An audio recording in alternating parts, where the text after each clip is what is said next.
Hey, this is Gabby. Today I'm going to show you how I built my truck box. This is version 2, and I built it a year and 10 months later after my first truck box build.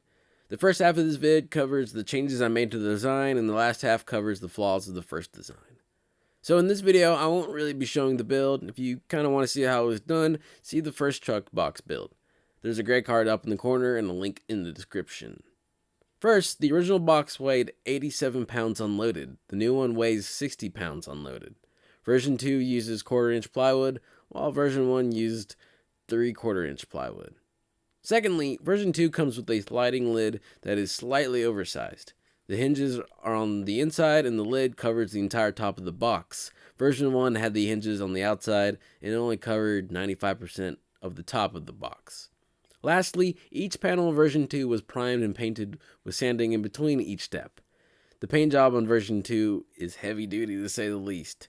Version 1 was only painted once or twice after assembly. Also, every piece of wood on version 2 is glued together using Blue Label Type Bond with 24 hours in between each panel being placed. On version 2, I primed and painted each of the panels separately, then assembled.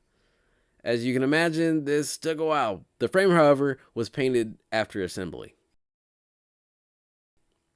Here's some footage of the hinge in action. It's just a bunch of 2x4s with drawer slides. Nothing fancy.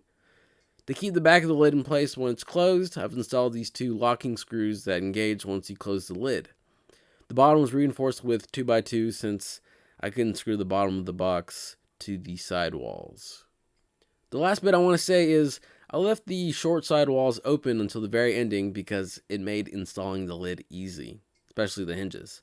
I highly recommend this strategy for box making. Now I'm going to briefly talk about version 1 of the box. Version 1 of the box worked, but it could not keep out water. There were multiple times where I would open the lid and the box would be completely full of water. It was really good at keeping in water, especially for long periods of time. I eventually drilled in holes in the bottom, but now the box is permanently wet, which is impressive. Version 2 so far has done a great job of keeping out water. This past weekend it rained all 3 days, and when I would check it for water, it was dry inside. Anyways, thanks for watching. Happy box building.